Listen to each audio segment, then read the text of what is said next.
Do it twice. 1 second. Okay.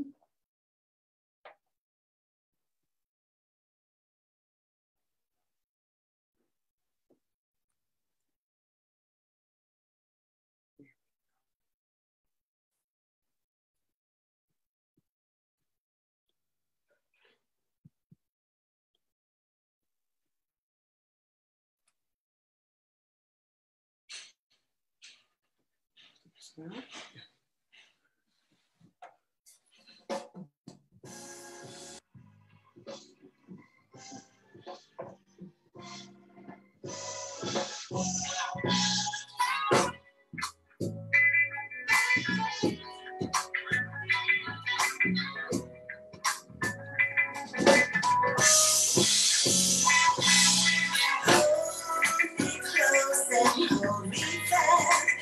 Magic spell you cast. This is loving rose. When you kiss me inside, and though I close my eyes, I see loving rose. When you press me to your heart, I'm in a world apart, a world where roses blow.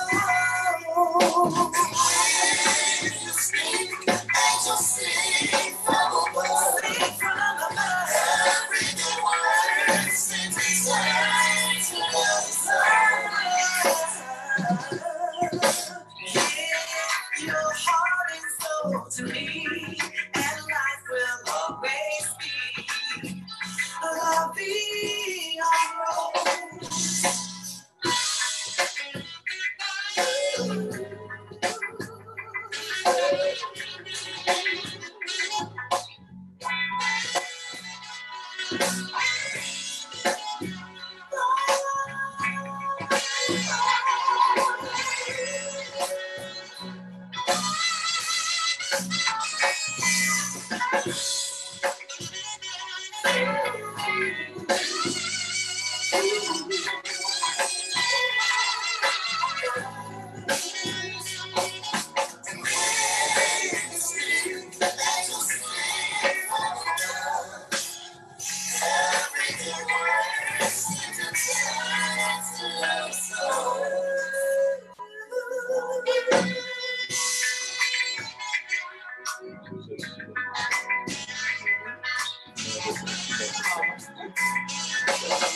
Well, hello. Good evening, everybody. Good evening, everybody. Welcome to another opportunity for us to enrich our marriages and our relationships. Yes. This is Kenny Smith, Pastor Ken Smith, Pastor Tongela Smith. We are your hosts tonight, and if she would allow me to speak, we love you. Okay. You are my me. Thank you. Anyway, God bless you. That song you heard was one that my wife was on the vocals. It's something that's coming. It's out now. You can go to iTunes. You can go right to iTunes and buy that. It's called La Vie en Rose. La Vie en Rose by the group Soul de Lune. SOULDELUNE.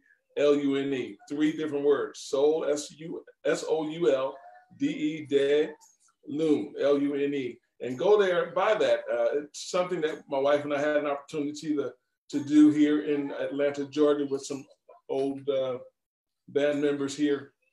They're not old. Well, there's some band members she had a relationship with. They're seasoned. Long time. They're seasoned, yeah, mature folks. Help me, some mature people. Yes. But it was a great opportunity. If you want to hear that again, it's La Vie en Rose. So the story is, she tells better than me.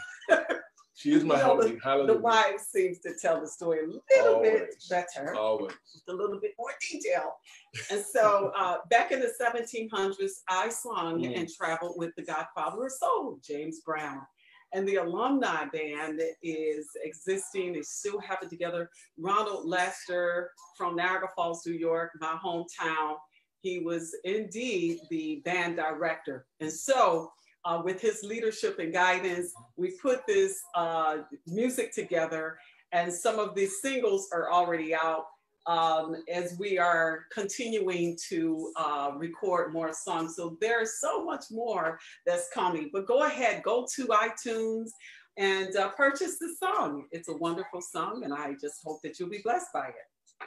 Well, again, welcome to Creating a Love That Lasts. We are excited tonight with our special guests all the way from Syracuse, New York. They're going to share with us some life experiences, some marriage experiences, and just share. We're going to be transparent in what we share, some questions. Of course, while we're doing this, we're going to share this, like the page. Go ahead, and if you have any questions, send them through type them into your phone, and we'll hopefully get to answer them tonight. And we'd love to partner with you as far as, you hearing or getting something that really could help you and help your journey in your relationship. That's right. That's right. We were just having a conversation how, we're still in pandemic, people are still quarantining. And in situations like this, you find out, what's inside you. Okay, you find out what's inside of your neighbor as well, and your loved one, your marriage, all the good, the bad, and the other stuff. You all know what I'm saying. And unfortunately, domestic violence is on the rise. Divorce is at its peak. Yes, and we have come to serve war against divorce. Divorce is not an option for you. And this is why my husband and I, we've come together to bring some experts to help us all. Because marriage is work. Yes. And it's good work. It is work. If we allow an opportunities to gain tools and information, good information and wisdom from those who have been in this for a long time and who have successfully allowed God to help us, them, us, all of us, to grow together. So together, we really want to dig into some things concerning marriage, but we are also promoting our book, which is titled Creating a Love That Lasts. And we believe that, marriage, as I stated, is work, but it's also an opportunity. When God allows us to come together, he's not bringing two people in to perfect each other, right, but he's allowing two people to come together to share life's experience and to create a oneness. Now, it is some work. Now, all the good and the other stuff comes together. So, we talked a little bit about on last week, we've been peeling away layers of our chapters. And though we're not going to give you all of the meat that's in the book because you got to buy the book. So, but we're just talking around the subjects of what's in the book. But I want to encourage every couple that's out there, everyone that's watching us, you're getting ready to get married, you've been married for a year less, and some of you have been married for decades. Listen, there is opportunities for growth. Your marriage is meant to last forever. And while you're in this journey, going through the process of becoming one, because it is an ever process. Every day we get to process this journey, right? Walk this journey together. We may as well create a love, okay? A love bubble that will last forever. And it is, listen, I know that you look at couples and you just go, oh, really? I know you do that. Okay? We don't because we have that kind of conscience. Get it. And so we do have that kind of love that is forever because we're friends. And we believe Absolutely. Because our God is faithful. Say that again. Because our God is faithful to us. We have no reason but to be faithful to each other. To us, to give us a grace to do what we're to do in this marriage. It is something that He created. And why would us something that won't work? It is up to us to cause this thing to make it. We talk about marriage and spelling but it is a process to everything. It's a process to everything. And desire. You have to want. You have to desire. Just as God has given it to us as His gift. I'm a gift. She's really my gift. But I'm going to her as well. So it's in that. It's a big nice. All right. Let's stay. We've been talking about the last couple of weeks. First chapter, marriage, how people come together, how they love, they're trying to love, and they don't see back come with them. And then last talk about distrust and denial, not trusting decisions made in relationships. This person that I make decisions make. And today, of course, we'll get into it shortly about the illusionment. And what illusionment is the illusionment is feeling of disappointment results from discovering that something that's not as good as you thought. Sometimes we have that very terrible to believe that marriage is it's the wife it's no argument. It's baby, I'm gonna love my husband until the day I have children every 5, but then you get married, everything is total outside many arenas, relationships. You have to deal with that in a way where decisions I made, and then disillusionment causes decisions in the future that can be hurtful, that can break families down. So we have to be careful in this stage of delusion, because there's always hope. It's almost like they call it terrible twos. There's child. They come into the world. They're trying to figure out what can I get away with, but yet still love, do something that to maybe get into figure out, do something. They deny it, but yet they still cling on to their mind and so it's like it's illusion about how they feel about themselves or what they think they get away with, but ultimately can't get away because we all know terrible twos, mother, father, and relationships. It's kind of the same thing because you understand that you love it, you have such tendency in so many ways that you don't fully, even though you want to do your own, you want to. I don't want to say get away with things. Sometimes we talk about being able to do the relationship, or outside the relationship, single, you're doing your own thing. That where you're disillusioned about, well, I don't have a freedom. I can't do things to do. But we'll get into that. But let's welcome our guests tonight. We want to welcome Tyrone and Keturah Albright, all the way from the series New York. Welcome to this live. I want you to introduce yourselves. Well, tell your story.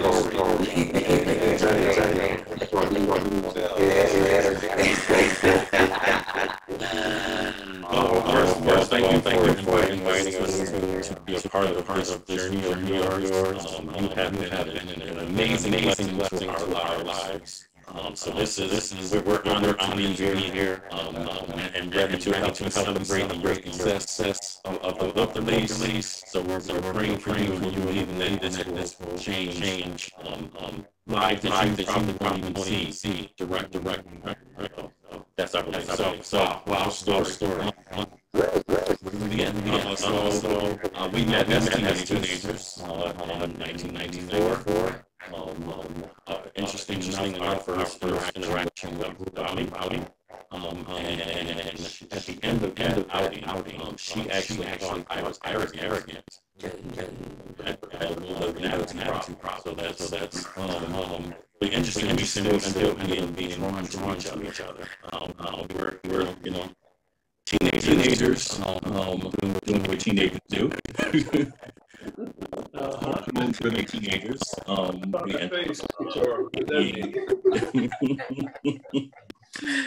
So we took the very non-traditional route. So we had our first child as teenage parents, 18 and 16, and that was interesting. So we had to kind of grow up together, basically. And then 1999. Now two children in the picture, and so I finally got up the guts to ask this woman to marry me at that point. And interesting enough, so I proposed before Valentine's Day, 1999. I found out later, interestingly enough, that I was on the clock.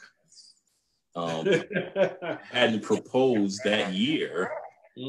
He was moving on to other options. Yeah. So the Holy Spirit was talking to me heavily, like you need to make a move, brother, because you about to lose this gift. Yeah. So time to put a ring on it. And of course, so we were shacking up, you know. So we Did your parents know? Yes. Okay. They were not in agreement with it. No. Won't offend nobody tonight. Yeah. Yes. Yeah. Parents were not happy with that decision whatsoever.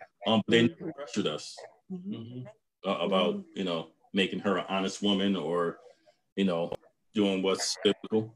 They let us figure it out in our own time. So my wife came to me after we got engaged and said that I want to be celibate until we are married. So we're talking, this was in February, and we got married in July of 2020. 2000, sorry. So I was, of course, very difficult for me. It was easy for her. So, all through that year and a half, I kept asking, oh, thank you. When you say it was difficult for you, can you expound on that? So, of course, being, I guess, shacking up, right? So very sexually interacting with each other, right? For now 5 years, right? And now for 94, 5 years.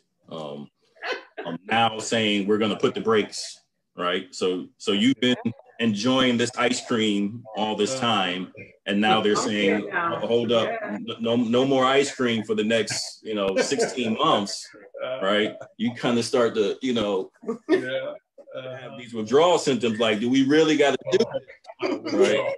And he actually asked, do we really have to do this? Several occasions, right? And then she stuck to her guns, though. She stuck to her guns.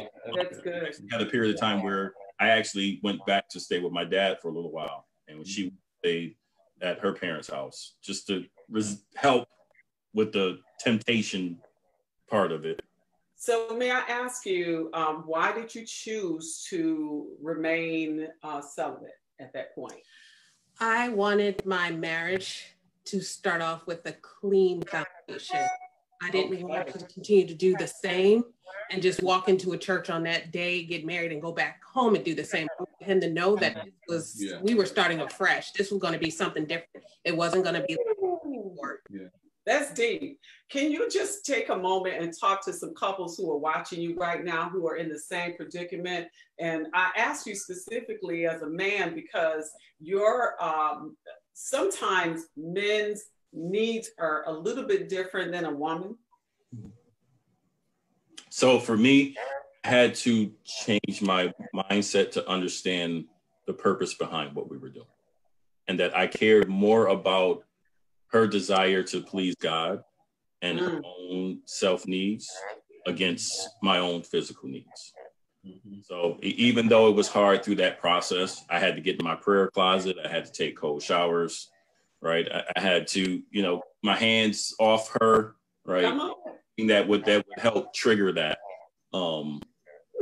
Be times where we would see each other and we might just have to do like a little side hug to say goodnight, because yeah, the tension was there. So, I mean, before you go on, did you appreciate this when you finally got together and got married? Did you appreciate that night and the future that you were going to have? Well, in transparency, my cycle started on our parental guidance is suggested. If you have children in the room right now, would be a good time to have them to leave. Okay, go ahead. Our wedding day, my cycle started. So yeah. So, you know, 3 days with no kids in the hotel room. Cuddle.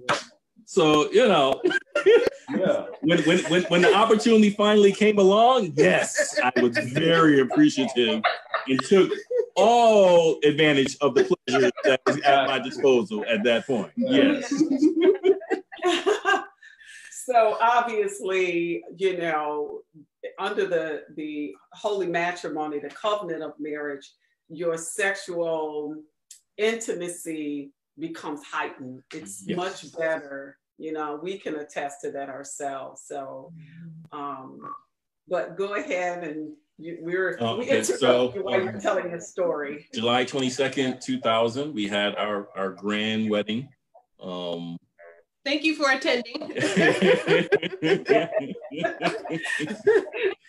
And that's the part where reality now sets, right? Because, you know, you see it in the movies, you see it in the stories, and now they live happily ever after. You never find out what happens after the word after, right? The period stops, but there's more to that story. Yeah. Right. Yes. So where do you want to go? I don't know. So many ways. So many ways, right? So I'll say through the first 2 years we were living the high. We were living the high. Had our first son. Josiah. So that's our wedding baby. You might not want to hear that. And then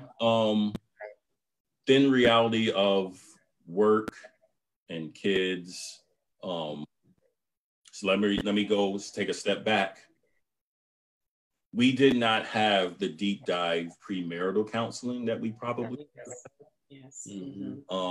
It was more so you guys have been together this long, you have kids, right? You've been shacking, right? Let's just get this right before God. Yeah.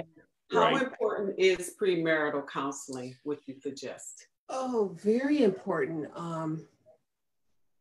I think it gives you the opportunity to actually have conversations that allow you to unpack your feelings, thoughts, and your beliefs, because you said, you said yes because somebody gave you a ring and he was thoughtful and mindful to give you that ring, does not make you on one accord, and it does not mean that you're on the same page as where you want to, as to your goals and beliefs and where you see yourself in a relationship and in a marriage. And so having those conversations can bring out a lot of things that you were not expecting to hear, gives you an opportunity to actually assess what that was or what it is, gives you an understanding of this person's upbringing, including their family system. Please get to know the family.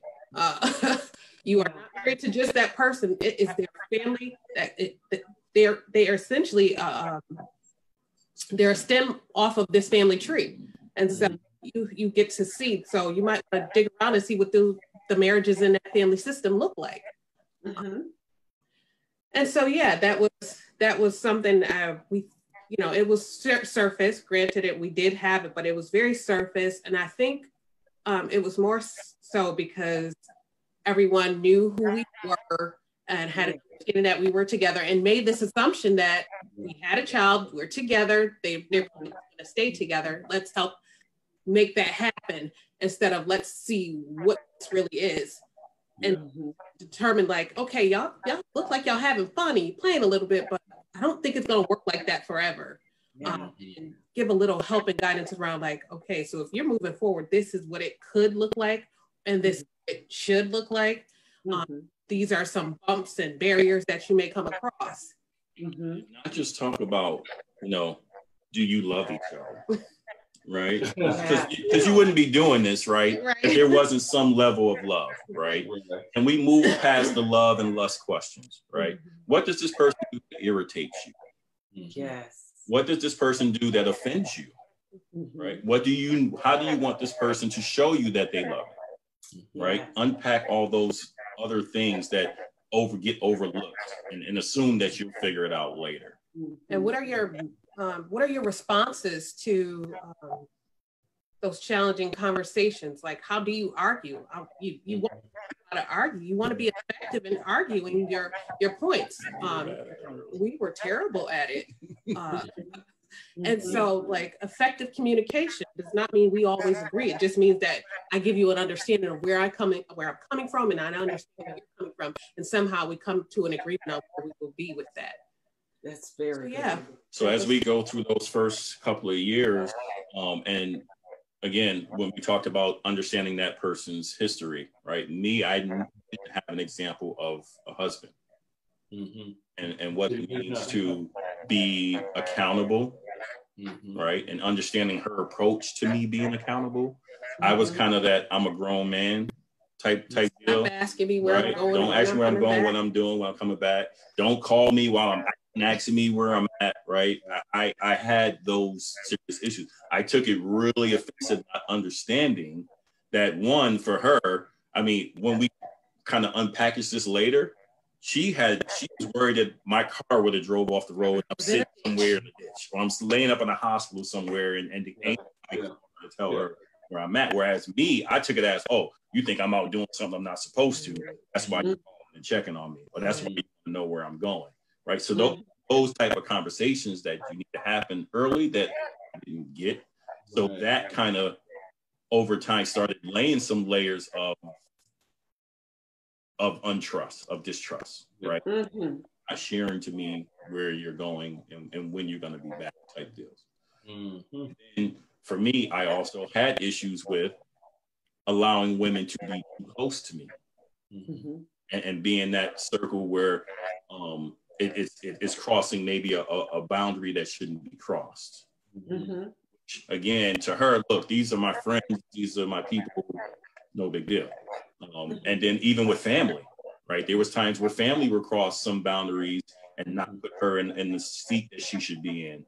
And I didn't recognize that, right? So it was, to me, that's my friends, that's my family. They always gonna be my friends and my family, right? You just got to get over it, right? And you see how she's looking at me that right now. Right?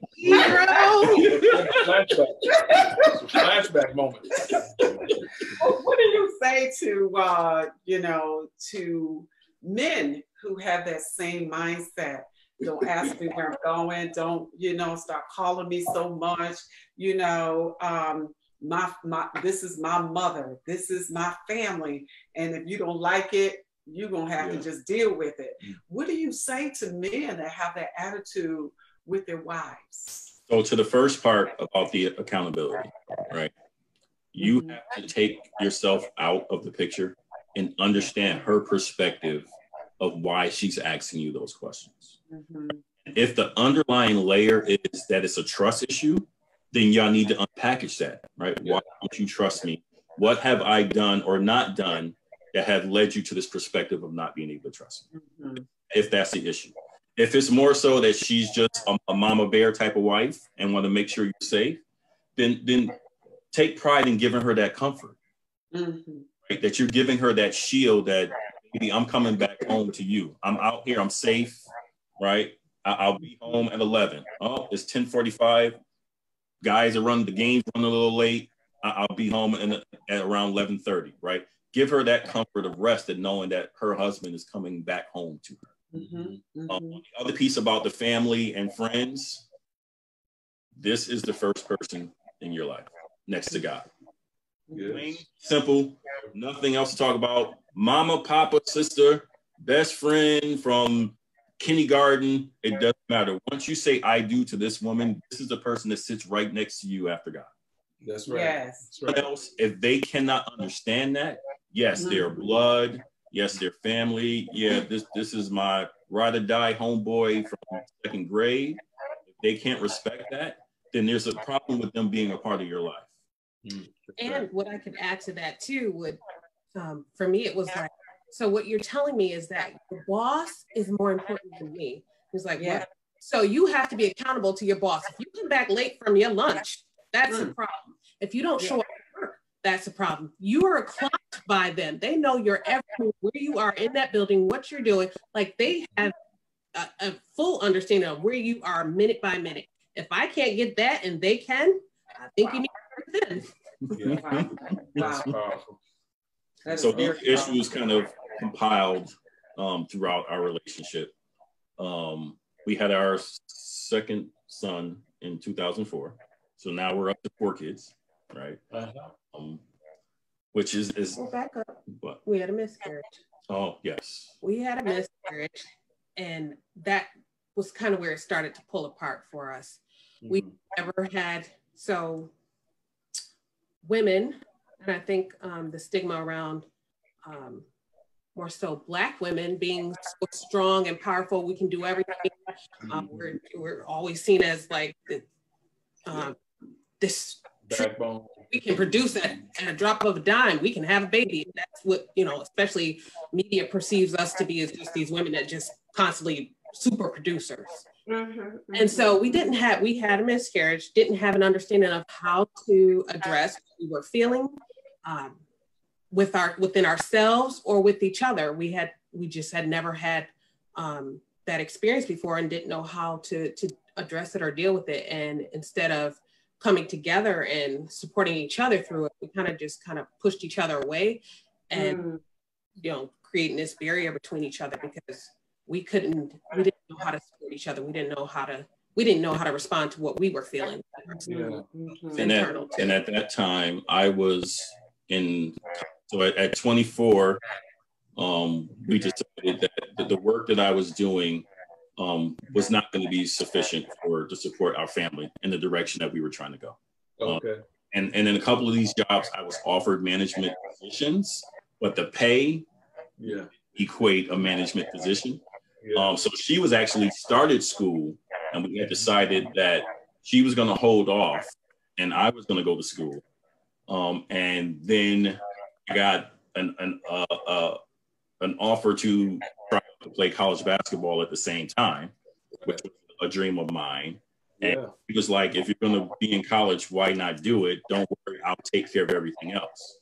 So now think about this dynamic where she's now the sole provider for 80% of the year, because I can only work in summers because I'm playing basketball and going to school.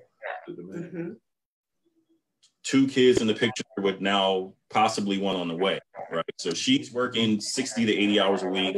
I'm gone between classes and traveling basketball wise. So you can even think about the aspect in her mind right now, right? College, traveling, basketball, right? Which means attention from people that I probably shouldn't be getting attention from, right? All these things are now building in our marriage. So we have the miscarriage. So now we're separating even more into our own worlds. Now move on, have the whole SU college basketball experience, right? Even in moments where we're trying to come together to enjoy that experience, there's still complications between people being disconnected. So now after the miscarriage, we try again. And I think in a way thinking that this might bring our bond back together, because we've always been great together when it comes to the birthing and parenting situation. And so we have our second son, and we're again, when it comes to getting things done as a team, we're on it. We're together. We're getting what needs to be done, but still not us. Yeah. So up to 2007, where we were going to, that was a 7-year itch, right? So I hear you saying that. I'm just going to go back just a little bit, picking up where you were your own man. This is my life. You know, I am married to you, but don't dictate, don't call me. You found out that that was a little bit more than she deserved. And so you begin to make some adjustments, all right? And you're making those adjustments. And I'm saying this because there's some people out here that really needs to hear this. You can keep your individuality, okay, and be accountable. Be accountable. The Bible says in Ephesians chapter 5, God expects that the husbands will submit and the wives will submit also to one another. All right. The other thing is that we wanted to say in light of this is that, you know, through the miscarriage and all of the struggles in your journey, you remain together, but actually separated at the same time. Possible to live in the same house, but feel alone. Oh, man, this is what their experience is. And we, listen, stay with us. I see you getting up. Sit back now because there's so much more to learn. Don't just hear part of the story. Take it all in. You know, you won't change, but you won't sit long enough to listen. And so what happens with a lot of people, we become so rebellious that, you know, we're rebellious as kids. We get into a marriage. We take that same stinking thinking into a marriage and try to work it there. This is how I am. Well, you come together to change, right? And it's not that he's trying to change me, I'm trying to change him. How about I work on me so that we can work together? And what you're hearing here, folks, is two people who came together because of love at an early age. They, in this journey, they have so many obstacles that was in, you know, in their journey as it is in yours, okay? But they remain strong in one area, but they lacked in the other area. They lacked in their I guess I can say, communication with one another about them. We good with the kids. We, you know, I'm the super mom, I'm the super dad, but when it comes to the super marriage, it's going downhill, okay? Because nobody took the time to nurture this part. But we have hope for you today. Today is your day. Change is going to come to you. You can just hang in there and listen to the wisdom. So go ahead. So, wow, sorry we're taking up a lot of time, but our journey. So 2007, we.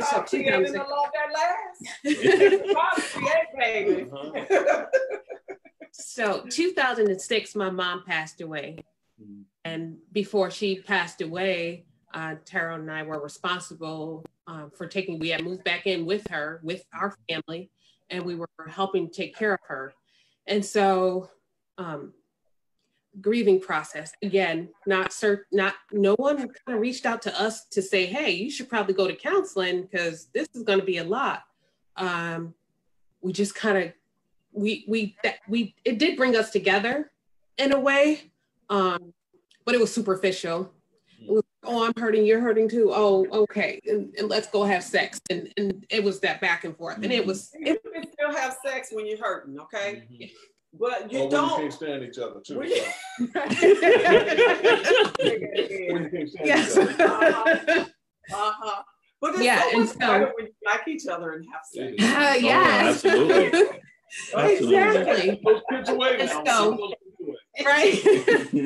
But it was really, it was toxic because we were using each other to release tension that we built up within ourselves. So it was toxic, very toxic. And then in 2008, what did you say? 2007 is when we had first started really talking about divorce. We actually sat down with our kids at that time, very young, and said that we were. I don't think we talked to the kids. Trisha remembers. Trisha, yes, not the rest of the kids. And we took it off the table, right? We tried to stay with that. Let's start over. Before you go there, what pushed you to talk about divorce in 2007?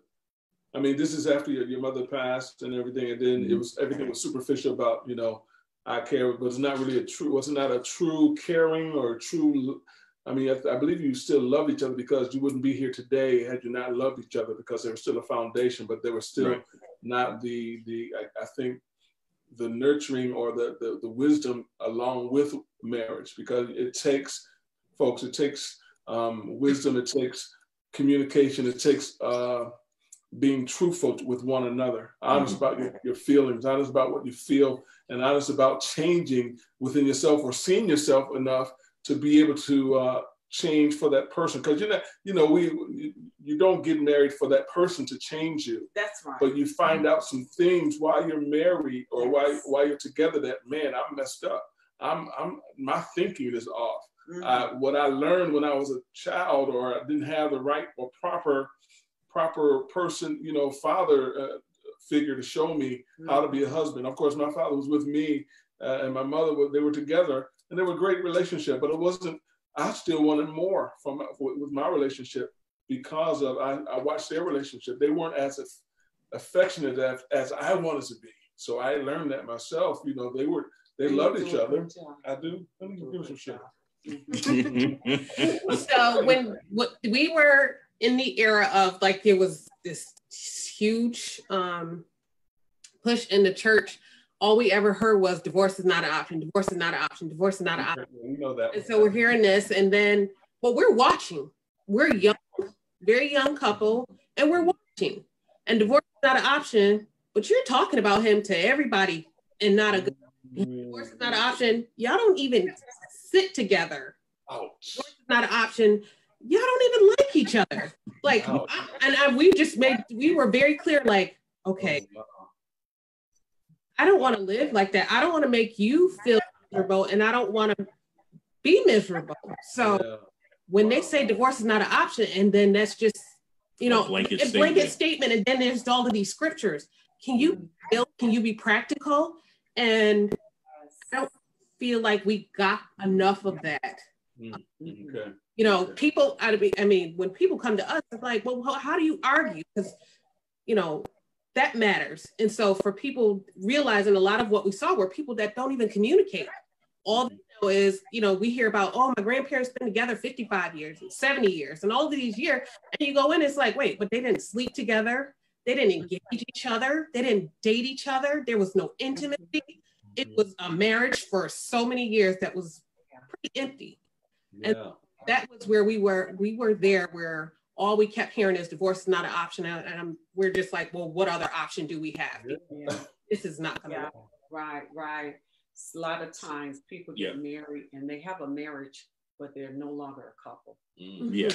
So, you see that in so many, and this is why it is necessary to have this platform, because people, they need relevancy.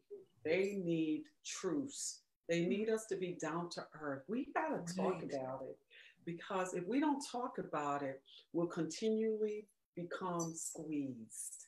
Okay, you don't know what's in you until you've been squeezed, and sometimes you don't want people to see what's in you. But creating a platform like this, getting into counseling, finding accountability partnership with other couples who are strong, who because we can see, just as you have witnessed, you've looked for someone who is strong so that you can tap into their strength, because that's what we need as individuals. This is what we need as couples. My husband and I, we have pastors, overseers, they are in love. We love them being in love, and they're older than us. I think they're older than us. Yeah, maybe close to. Well, they've been married 40-some years. I'll say they're older than me.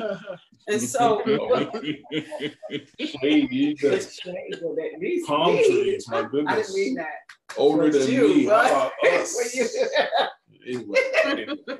But, you know, we have someone that we can go to if we need some type of support. Yeah. You have to have support.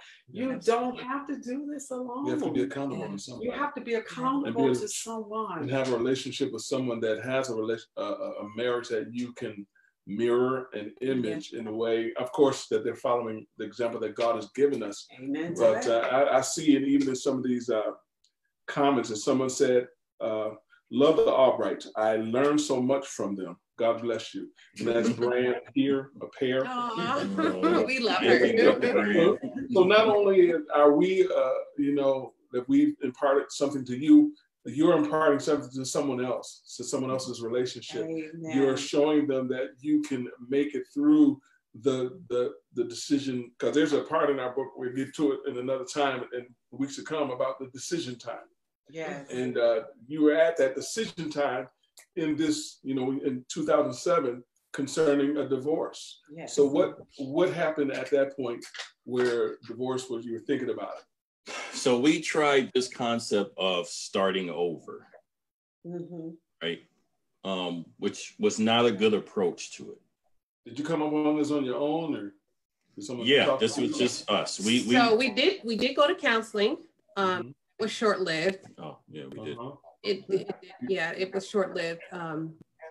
Be mindful when you go to counseling. It is important that you both go together and go individually, equally. So if you have one person that's going by themselves and then they pull their spouse to come in once a month or so, that's not even. And so it becomes very challenging for this person to try and move forward, and that other person is not in of the mind or even the heart to be there and do that. And so that wasn't working. And so we would save our money. Because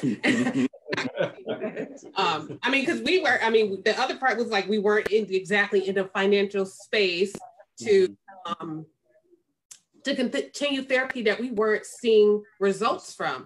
Yeah. Okay. It's a terrible plug, but there is free marriage and family therapy at the Southwest Center in Syracuse, just so y'all know. Okay. But so it was challenging. We were using what we had, the little we had, to make sure that we could make these appointments. And they weren't working. We didn't actually, what we could agree on was that we didn't agree with the things she was saying. It wasn't fitting for us. Not that she was terrible or anything like that. It wasn't fitting for our family system, being mindful of who we are, where we came from, our culture, how we even see Christ. Everybody ain't the same kind of Christians. Like people get excited, like, oh, I found a Christian marriage and family therapist. They don't see Christ the same way, or they don't see marriage the same way biblically. So we thought we will start over. Yeah. And how many times did we start over? 2008, 2009, 2010. All through here, we adopted. Bought a house, built a house. Got a couple of degrees. Both graduated college. She's working on her getting ready to prepare to work on her master's. Right. Nice. Growing in the private sector, still doing ministry. Like, again, anything we have to do as a team. Like, we're spot on. Banging it out, right? But this year we still didn't get together. Full transparency allowed people to enter our marriage that should have entered, right? That all blows up and comes out in 2015. Okay. Oh, now we're really done, right? Okay. Right.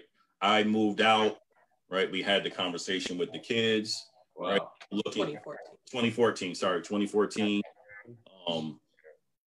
Had the conversation with the kids, right?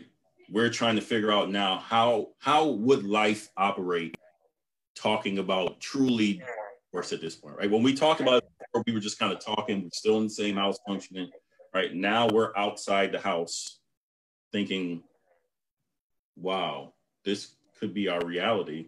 What does it mean for us? And I think we started testing each other. Like we were angry. We were so angry and hurt. And so it became like playing chicken. So who's gonna get papers first, and who's gonna get them filed first? And all the while, it was like, this is maddening, so maddening. And it became, who's gonna hurt who more? Yeah. So much so that it was draining us to even think that there was anything left to even hurt any other person. Hurt anymore. You can't hurt anymore, and you can't hurt me anymore. Wow. And so it was really like all the other times that we said we're going to start over. I think that was the first time we actually went to our actual own corners and assessed ourselves. Okay.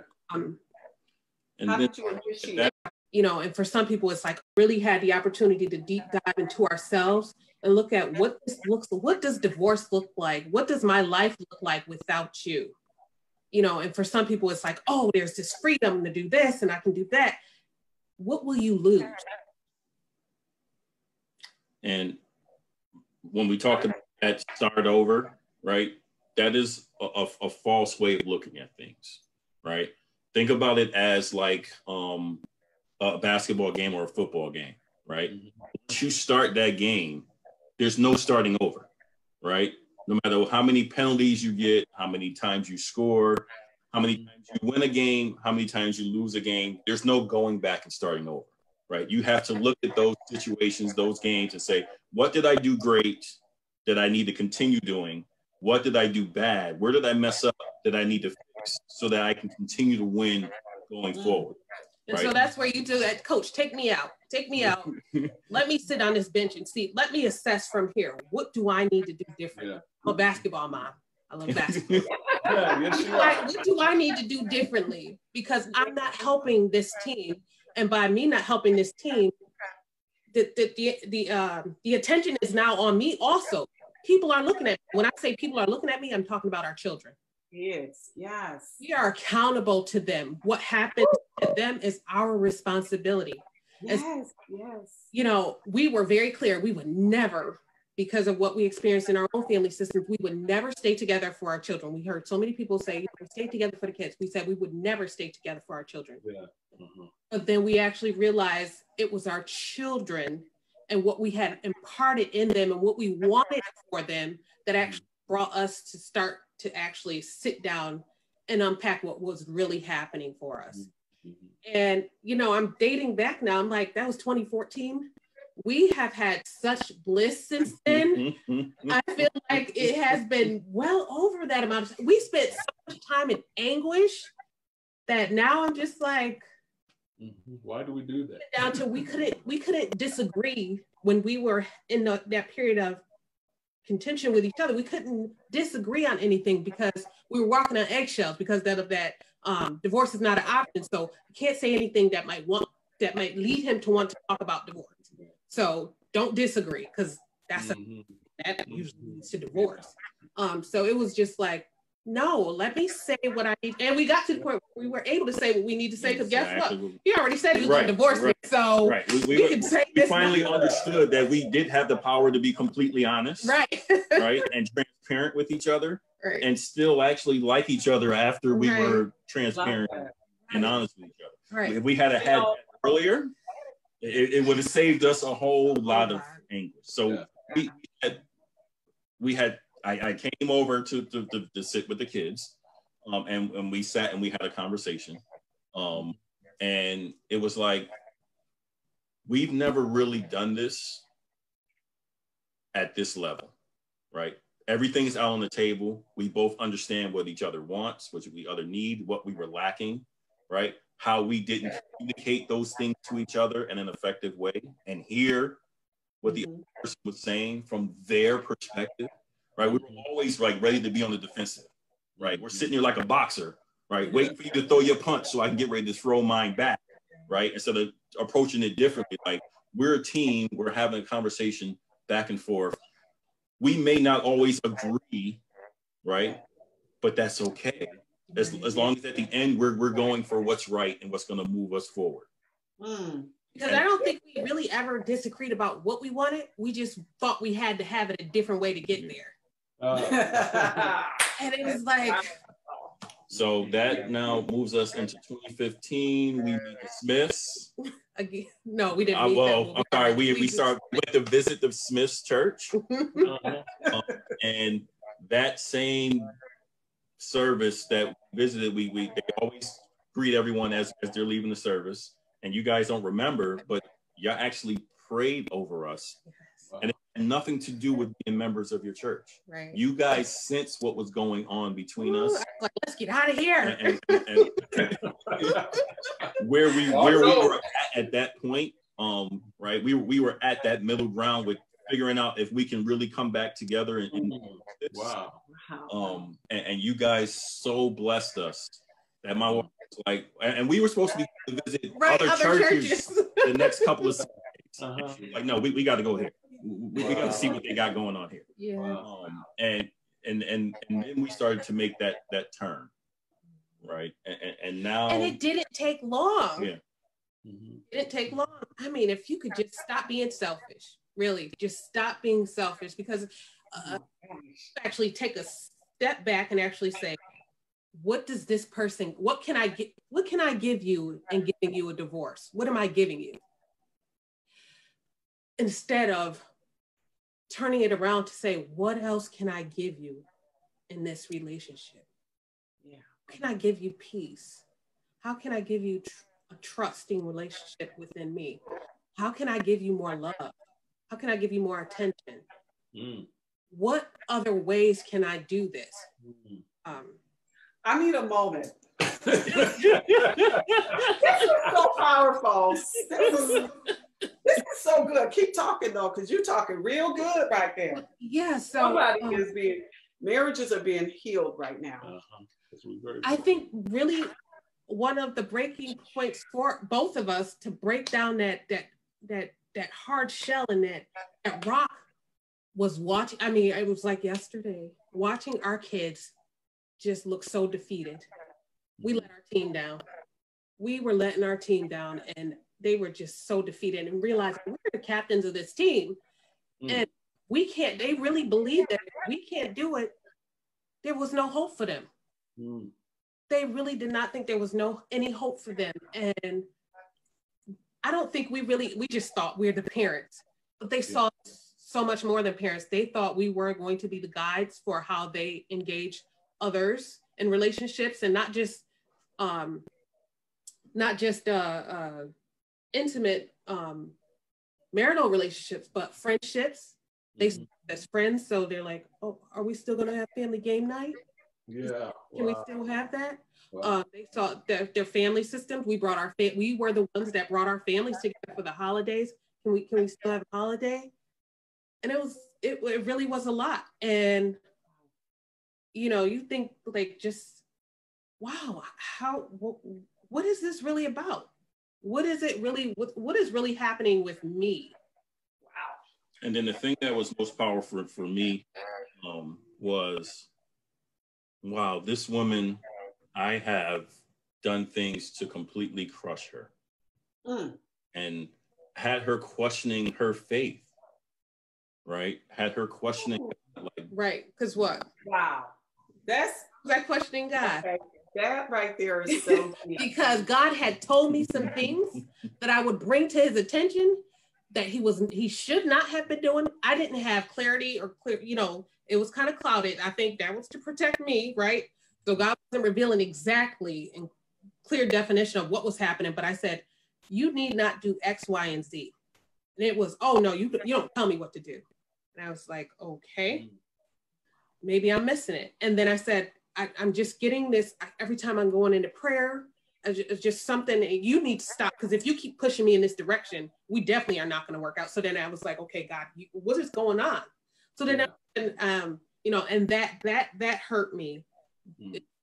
Listen, men, if you know you are doing whatever, and women, if you know you're doing what you're doing, and your spouse is getting a word from God, you're going to get your butt if you don't get it together. Yeah.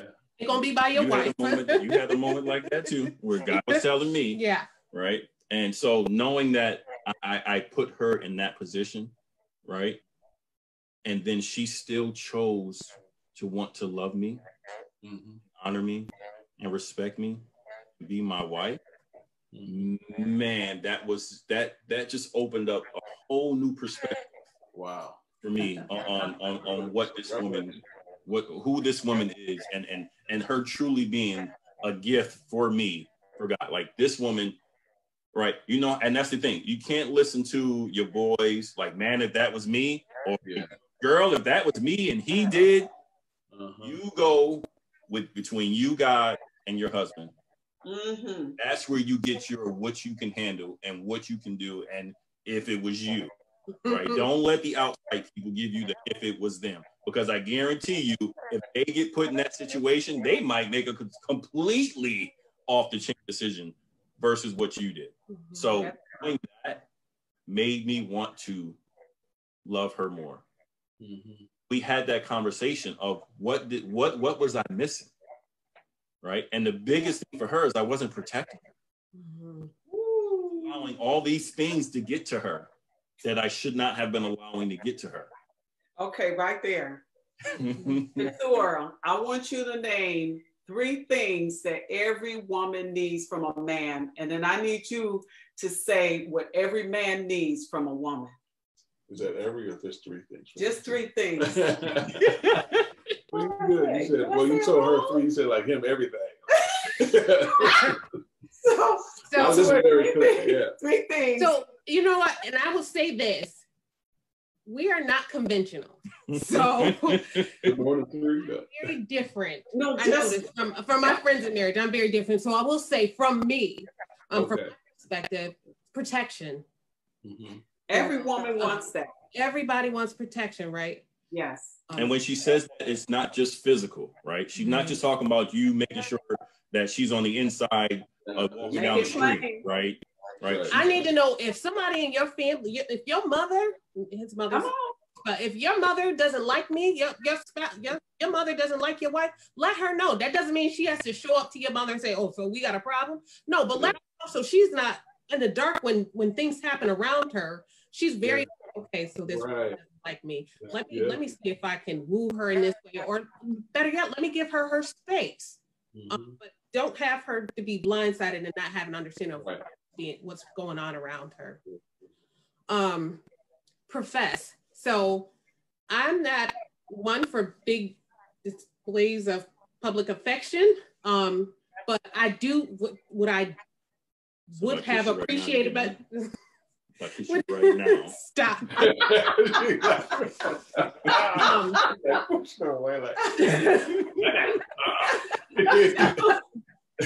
But I do like, so I know a lot of women do like that.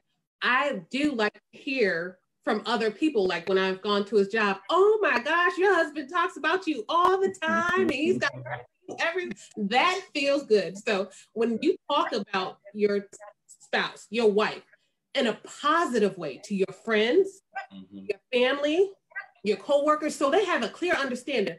Oh no, you can't talk about his wife like this, or you bring this to his attention because he loves his wife too much. So people have a clear understanding of where you stand in your relationship with your spouse. That's good. And a plan. I love a man with a plan. Because if he has a plan, he probably has an idea around the resources it's going to take to do it. He has an agenda. He has goals. A man with goals. You know, that's my kind of man. I've watched Tyrone. Tyrone's name is Julius, so I call him Jew. So whenever my name is Tyrone, I always say, well, but I married Julius. That's what our that's But when I watch him, he does not like putting anything, building any type of putting anything together. He's not a fan of.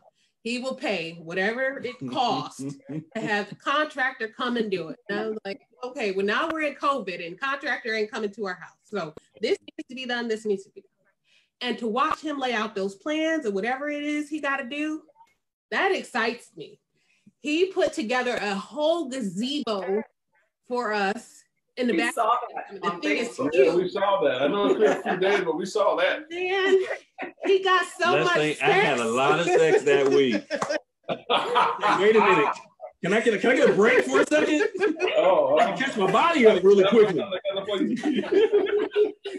The idea that I say something and he's going to put a plan together. I recently asked him, I said, man, I'm out of creamer. He's like, well, what kind do you want? I'm like, I'm not sure. He came back with 8 different creamers, although I was like, oh. That's the way to do it, brother. Yes, sir. Way to do it.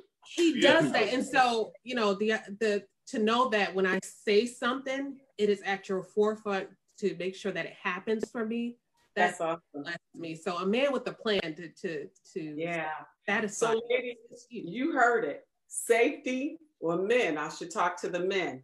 Women want safety, protection. Okay, and not just so much physical, but emotionally. All right. Financially, okay? She don't want to be worried about bills. And most of the time, men being the head of the household, a lot of times if he's responsible and he's, you know, in a place where he's worried, he'll put that on her. She don't need that. Secure her. Be upfront, talk about it together, but don't leave worry on the table. She wants security. She needs to be secure with your family.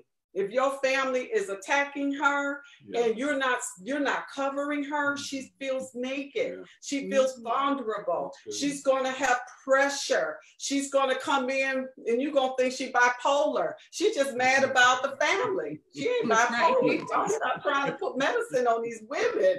It's your family that's getting under her skin. Protect her, secure her, make her feel safe. And the other thing I love is affection. I don't know a woman that don't want affection. And sometimes women don't like it publicly, but I bet you she loves it privately. Okay?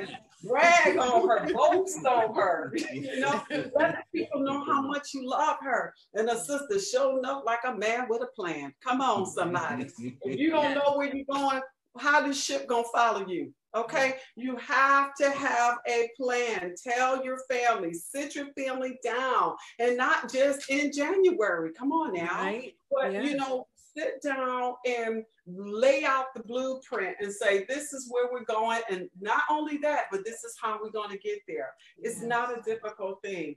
She needs you to lead the ship. And Minister Tyrone, so what's the 3 things that every woman should know? Oh, wow. So I guess at the top of the list, I'm going to put respect. Respect. Every man, I mean, thrives on that, right? Especially when they walk into their own house. Yes. Right?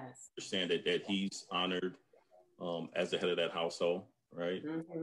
That his opinion, his decisions matter. And that, again, that he's first and foremost above anyone else, right?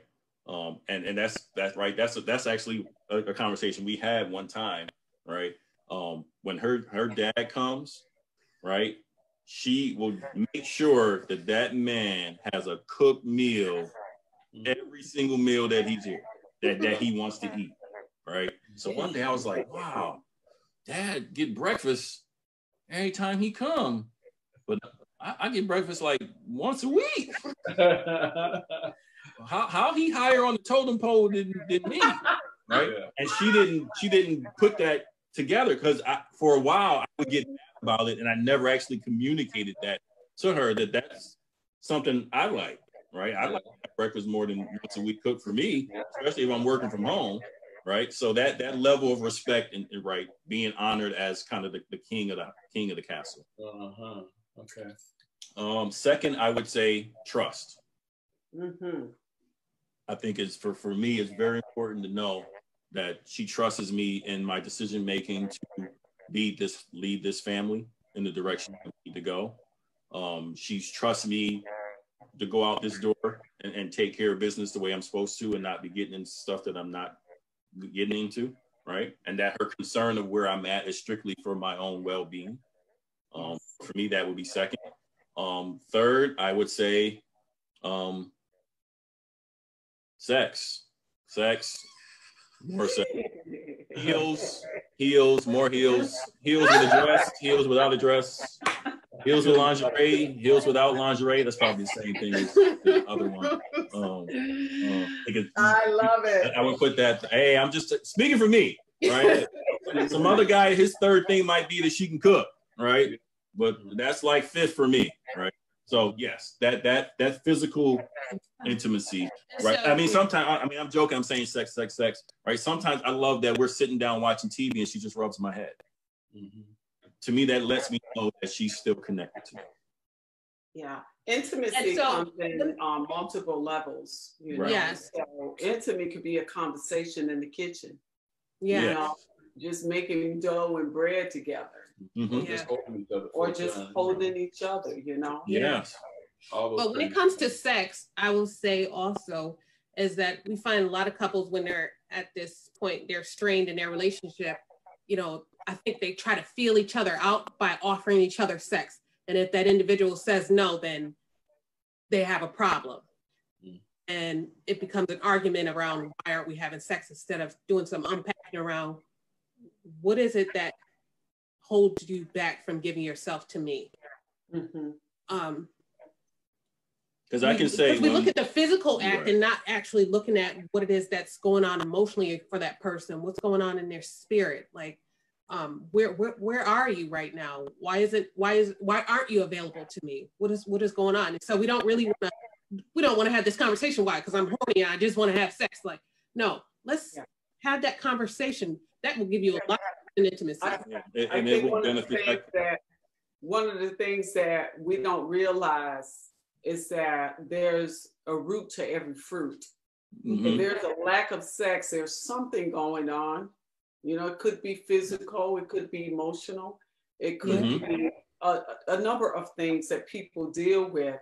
But we have to be comfortable with talking about sex. Yes. Can I just talk to Christian marriages for a moment? Mm-hmm. Because we've been so isolated for so long, too long. And now we got young folks that's married.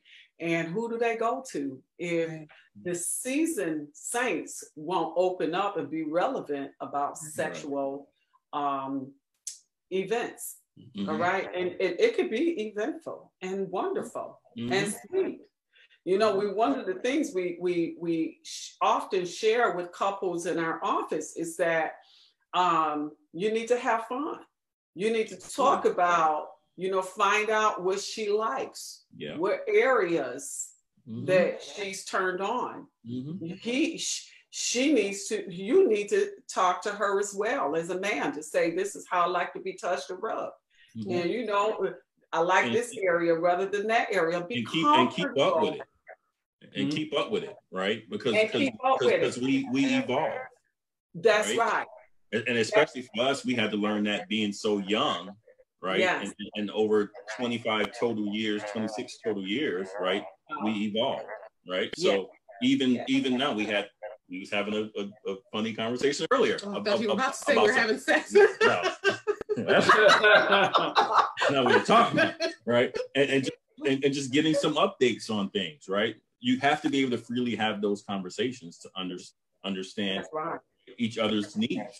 And also, I think for us, and speaking for, you know, couples that are starting to age a little bit, or even just in general, just physical health, be transparent with your partner, your spouse around what's happening for you sexually. You know, if you're having issues with arousal or moisture or lack of moisture or discomfort during intercourse, have that conversation and then go to the doctor with each other so that you have an understanding of what it is that your partner is going through, because that inability to participate is devastating for each other, and it feels like it's devastating for that relationship, because if I'm keeping that to myself and you think I just don't want to have sex, and I don't want to tell you that I'm having issues with having sex, then there's no sex, there is no intimacy, and there's no communication. And so that creates more friction, and it does more harm.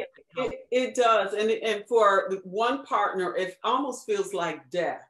And, and that is not an overstatement. That is reality to many people. You're having all this intimacy and all of a sudden it's cut off because somebody's having a problem that they're not communicating. I appreciate, Keturah, what you just said about going together to see a doctor. Listen, brothers, there's pills out there to help you out. Don't be afraid to go to a doctor. Sisters, let me tell you something. You know, I'm over 40.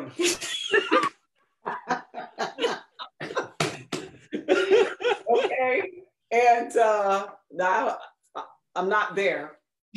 I don't have that problem. Over 50 that has a problem. They become dry. It becomes painful. You don't have to suffer. I was sharing with someone. I have a friend. She's an older woman, and she's a family therapist. And she just happened to tell me about this pill that helps women, you know, have moist. And I wrote it down, and it's all natural. Okay, listen, once again, this parental guidance is suggested. We are keeping it 100. We are talking about marriage right here. We are helping some marriages stay in, in grace. Okay.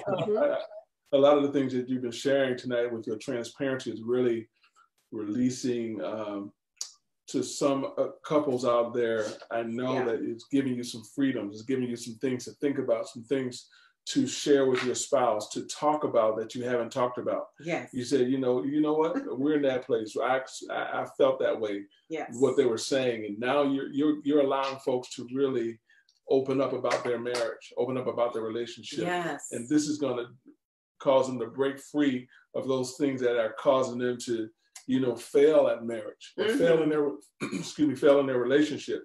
So now, what do you do with this? You move forward. You take the advice that we're giving tonight. You take those things. If you need to go to the doctor for a man or for a woman, support one another. Yes. And when you said that, share, support each other. Yes. Talk about it. Don't make it seem like it's something bad. No, it's called maturity. It's called growing older together. The Bible says for better. Well, your Bible said for better or for worse. And you can always. There's so many things that science has done for us to continue, not me, you know what I'm saying, but we all want to clarify. Right, we all want to clarify. It ain't us.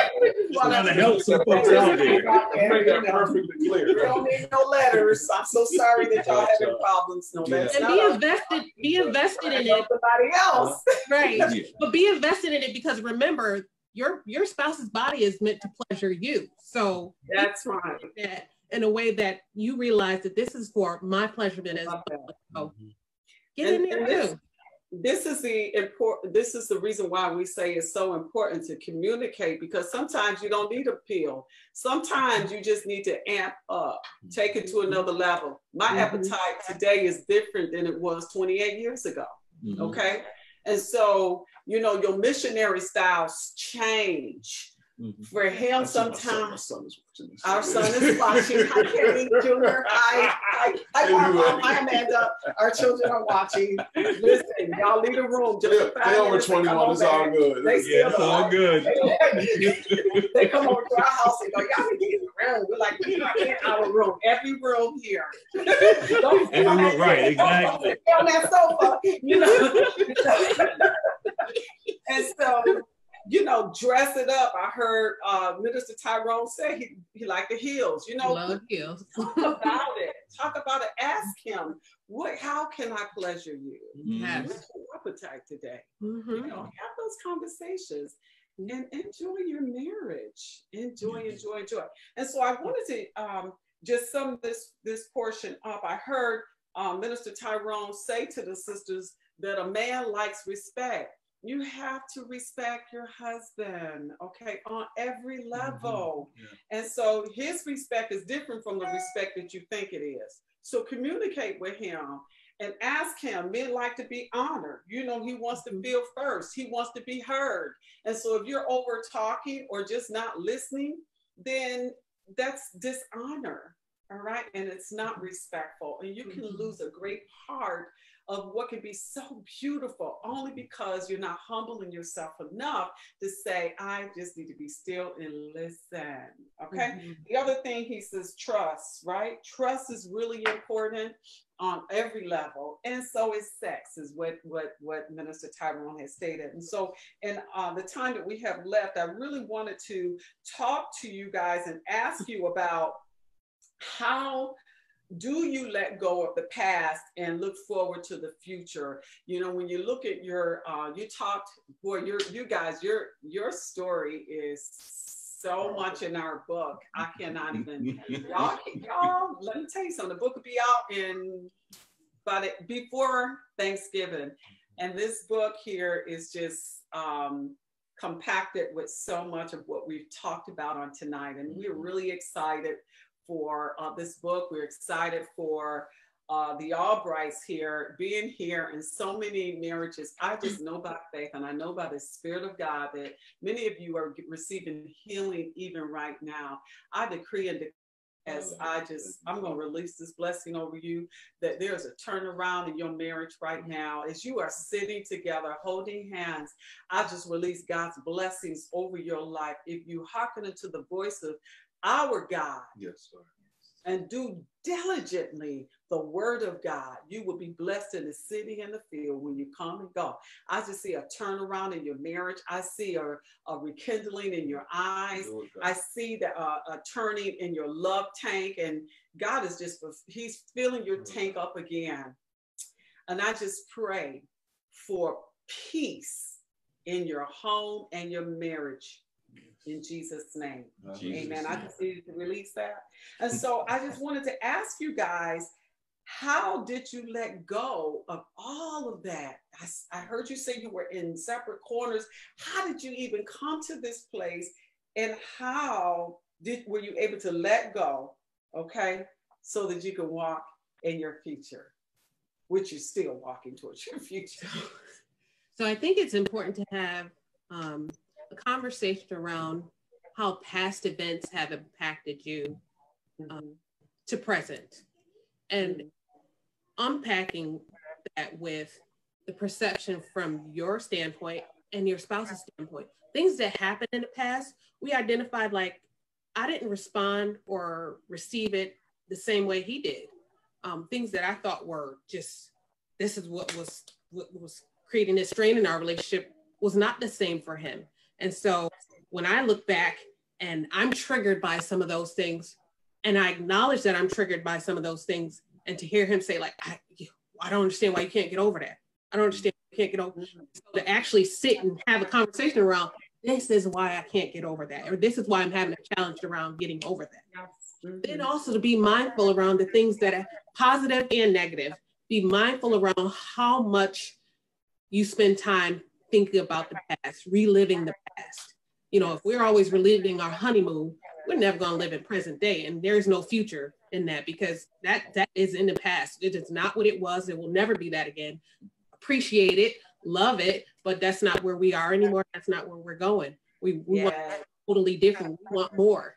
And so being mindful around how much time you spend on thinking about the past, because if you're thinking about whatever it was, and more often than not, it's negative, right? So if you spend that much time thinking about how this person has wronged you or how things in a relationship just weren't working, you're not going to see it as workable. You're not going to see it as fixable. It's not going to be doable. From that point, you're more likely considering ways to be out, ways to get out, versus this being where we are today, that it's that the past is the past and we are here. And what thoughts can I change? What feelings can I shift? What behaviors can I change within myself that moves me in the direction, that moves us in a direction of where we want to go? Because it's twofold. We need to both have an understanding of where we are and where we want to be. And then you have to, you have to seek God for peace, for comfort, for guidance. Sometimes you got to sit and just listen to God and have him tell you, give you a perspective that you might not have seen in your own mind. You have to both agree that your past is no longer going to be part of your present and your future. I think you have to release resentment. A lot of times we say we forgive and we're ready to move forward, but we still hold some resentment, right? Yes. The song says 99 and a half won't do, right? That is true, right? You can't still hold on to this peace, right? And that comes with vulnerability, right? You have to be ready to be 100% vulnerable. You can't say I'm gonna keep this one gate up just in case, right? You got to be ready to drop all the defenses and be to what the possibilities of what your future can be. That's so good. You know, I'm glad you shared those thoughts on, you know, the past and getting over those things. And you had, you know, sometimes it takes time to get over the things that in the past that have affected you, or, you know, it's a mindset, think about those things, and something else can produce the thought of what happened before.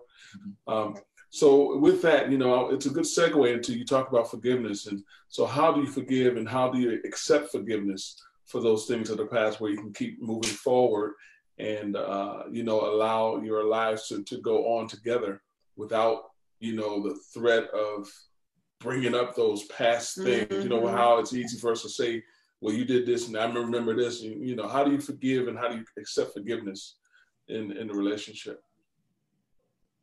I think you have to understand that no one's perfect. You have to accept that no one is perfect, right? That we all make mistakes, sometimes unintentionally, sometimes intentionally. Right? You have to be ready to actually release the person from those mistakes and yourself from your mistakes. I think you have to now focus on the next steps, right? Those thoughts of, right, how can we progress? What can help us progress, right? Thoughts of love, thoughts of kindness, acts of love, acts of kindness, right? Because I'm truly showing, like, I can say, I forgive you, right? And then never say another word to you for the rest of the week, right? Or the rest of the month, or ever, right? I can say, you can say you forgive me, and I can still, again, be disconnected from you and not truly accept it and say that, yeah, I don't think you really do. Right. So I think it's still a team effort, right, with both people doing their part, to show that we are moving past this, that I am forgiven, right, and I accept that forgiveness. That next question. So, you know, I'm glad you said that, but how do you forgive and how do you accept forgiveness? So I think we talked about this the other day too, the idea that, you know, people get so worked up into, you know, when couples argue, they try and figure out, okay, how can I apologize? How can I say it? And it goes beyond those words. There needs to be a conversation had about what are our next steps? How am I assured that, you know, this, in forgiving you comes a level of trust. I'm trusting that what you did, you will do again. Right. You have my best interests at heart. So by doing so, you are able to see that by me doing X, Y, and Z. And if I don't do X, Y, and Z, you are more than able. You have the capacity, you have the power in this relationship to hold me to that. Yeah. I'm accountable to you. Excuse me. That's what I'm saying. I'm accountable to you. Yeah. To hold me to whatever it is that I've, you know, that transgression. And so even if it is a matter of, you know, I didn't hold the door open for you. That is my fault. I didn't mean to close that door on you. I'll be sure to make sure I hold the door open for you. But if the door ever closes on your face again, know that it was never in my intention to that door close on you. So be clear, because we don't want to make promises that something will never happen again. I mean, some things will never happen again, but like sometimes if we're triggered from past events, some of the little things we make big. And so we don't space to be human. We can't be, we're flawed, we make mistakes. And so, you know, if that person forgot to call you again, supposed to call you on their lunch break, it's not intentional, you know. Right. And try not to keep score, right? Like she just said, with the example of the door, right? So I forgot to hold the door open, right? And then the next store we go into, I hold the door open, right? And you'd be like, oh, but you forgot to hold the door open all the time. We can't keep score, right? If you're truly forgiving that person for that past event, right, there's no reason to bring it up in comparison to the next event. But there's a lot of folks out there, none of y'all do this, none of y'all. There's a lot of folks who hold their spouses in contempt of, you forgot, you forgot, you forgot. You know, but I believe personally that a lot of times when we nag like that, it's an issue of your own heart. Mm-hmm. And there are some things, maybe it's a lack of worthiness, I don't know, whatever it is insecurity. It's something that you have to work on yourself, okay? It's not that, I mean, because the king comes home, he's got so much he's dealing with outside of this refuge. This is his refuge, his place, his dwelling place. This is his palace. And he comes home and it's cold up in his camp. He don't want to be here. Because, you know, you talking and chat. It's like my son says to me sometimes, you know, I'll get in his ear and I'll keep going because I can't do it with him any longer. So I do it with my son. I just, you know, he says, Mom, you're chatting again.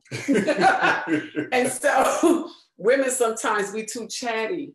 Sometimes we need to, I heard my sister last week say, you know, the man done went out and you don't know what he fighting. He comes home and you got your fixed fight on, you ready to go at it. And she reminded us sisters how back in the day when our mother said something, we wouldn't talk back. I don't know about this generation today, not my kids, but other people kids, you know, they talk back, not y'all kids, none of y'all kids either. So, you know, they're combative with their parents. They talk back, they argue, some even fight. I don't get that part because I would never, ever stand tall to my mother. First of all, I wouldn't have teeth today, okay? And the black eyes would still be black because my mother didn't play it, okay? But she reminded us that we would sometimes, you know, you get your little attitude, you telling your mama off, she can't hear a word you're saying, but you in your bedroom getting it all out, okay? You're venting. But when she come around you, you sit down somewhere and you smile.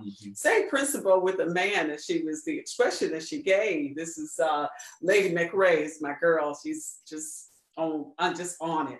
And she says, same thing with the man. You are mad at him for whatever. He don't forgot about it because men just don't hold on to stuff like we do. And so he comes home, you mad, you fuming, get it all out. Get that hand on your hip like you used to do to your mother. Get it out. So when the man comes into his castle, the least he can do is have a peace of mind until you can exhale and then talk about it. Talk about it not like a little girl, but like an adult. And it was a little opposite for us because I was out the house more than I was in. So, you know, he would be ready to talk and I'd be ready to go like, oh, I'm going to bed. I'm not even hungry tonight. And so being mindful on both sides, you know, I think when one individual spends more time inside the home, they have more, you know, engagement with the activities that go about in the house. I think because we've been opposite over the years, we flip-flopped and who's in and who's out. So by the grace of God, we have an understanding of that. And so I don't want to shut anybody out. You know, if you do have that flip system, you know, just being mindful of whomever it is that you give yourself a few minutes. I used to sit in the car just a few minutes. Of course, they can hear the garage open, but just a few minutes to de-escalate. And then the kids are probably running first, and then and be able to make yourself available to your family. I'm no longer the student. I'm no longer the worker. I'm the wife and the mother.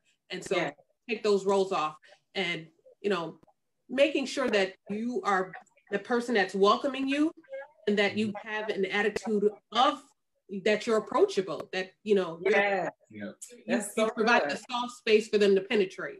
We have our deflate.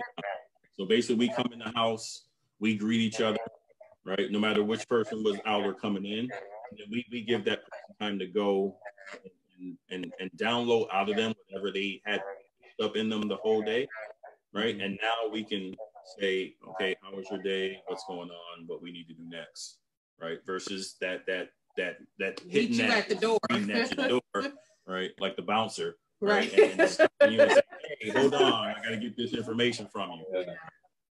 And it makes the world of difference to be able to just come in, ease into that role. As you do, we all wear many hats, and just coming in and being mindful, I am no longer this person, I am now this person. Yes. Take that on, and it gives so much of a positive transition for the rest of the day, the rest of the night. It's felt, the energy is felt in the home, the spirit is felt between your children. So if your spouse is happy and the kids are happy and everything, and you come in with this grief from whatever you experienced at work, they're going to feel that, and true. They're going to think it's them.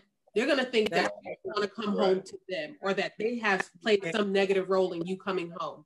So we all have to be really mindful of how we engage our partners, our spouses at the end of the day or the middle of the day, whenever we come back together.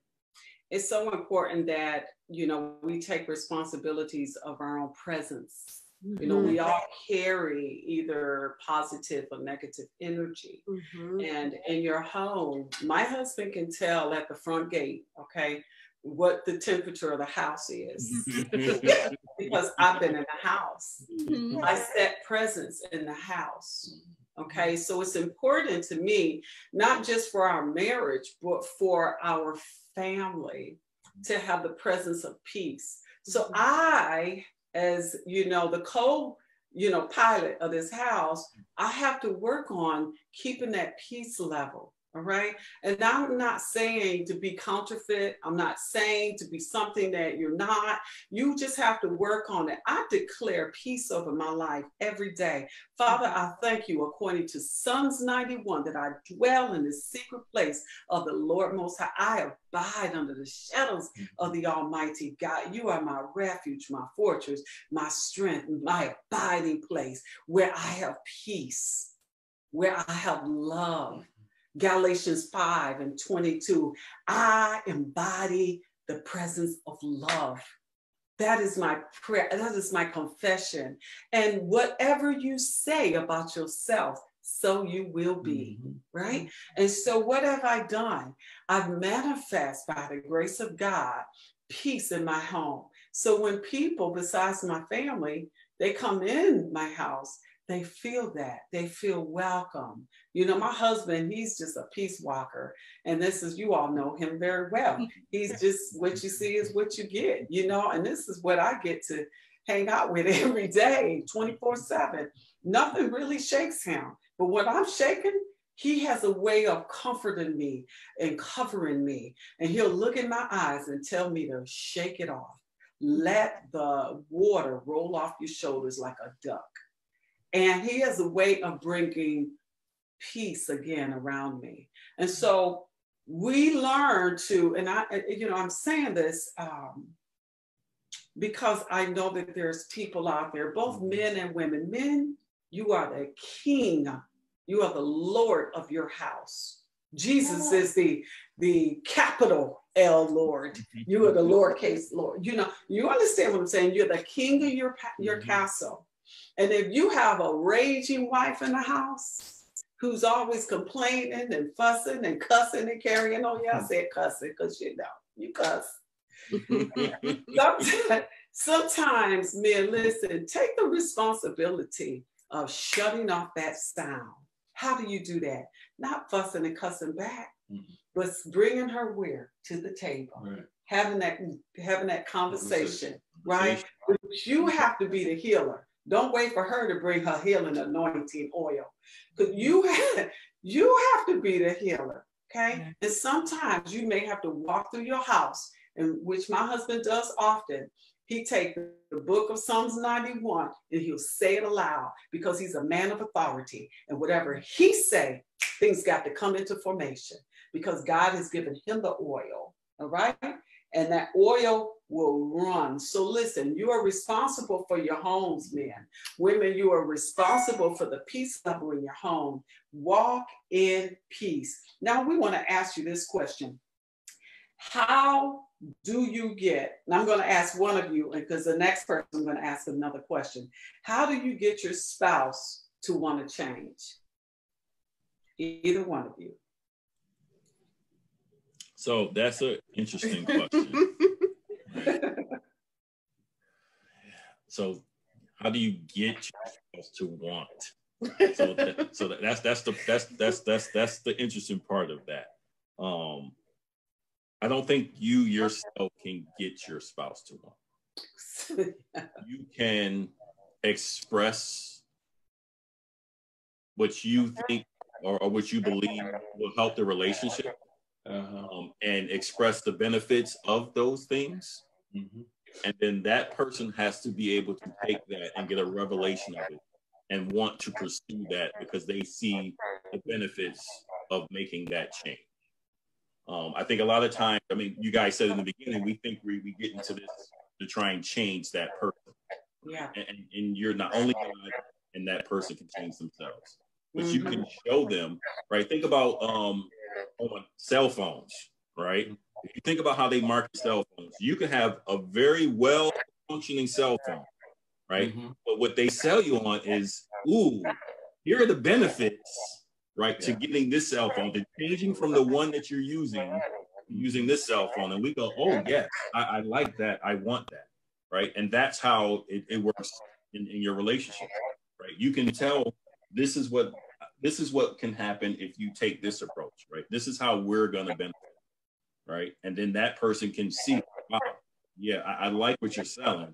I think I'm going to try and make those changes so I can get what you're selling.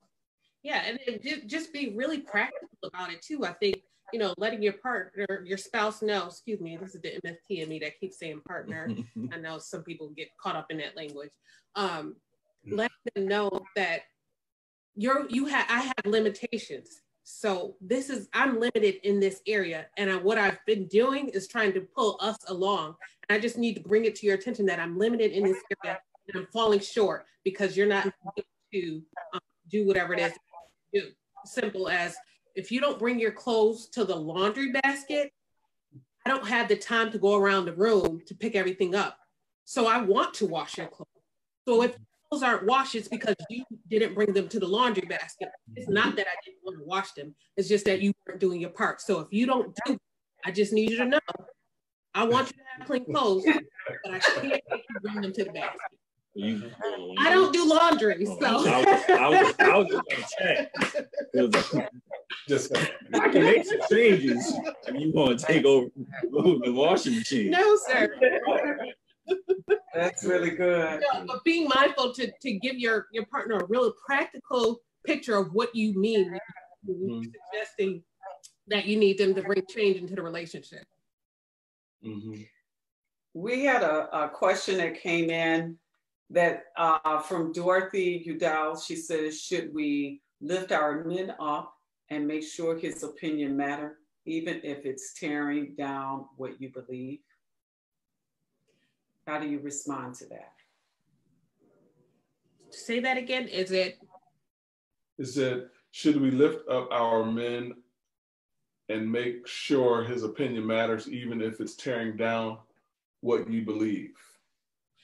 I would say, first and foremost, let this man know that you honor and respect him, and bringing to his attention how his perspective, his thinking is the relationship now. So it's not that I don't respect that you have thoughts that are not the same as mine, but your thoughts and your beliefs, and if they're implemented, are actually going to break this down.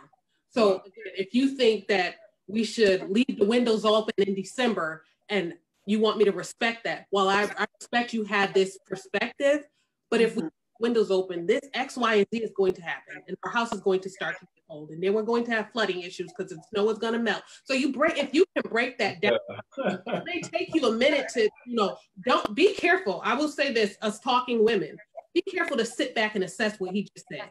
Don't be so quick to just want to respond. Sit back and assess so that you can give a thought-out response, a respectful, unemotionally invested response. So if I'm going like this, he's probably not hearing, he's seeing. Right. But if I can actually sit down, center myself, bring myself together, because he done said some off the wall stuff. Then he can hear me in the conversation, and we can actually have dialogue around how do we get to, maybe we don't close the windows completely, maybe we put some type of barrier to cool the room down or whatever. But we have a conversation and we're going back and forth versus making this man feel like he's stupid. Yeah. Yeah, that's good. That's really good. That's powerful. So that is so good. This is so powerful. Guys, listen, like, share, send those hearts. We love it when you guys do that. We want you to just share this as often as you can. Message people, because this is so powerful.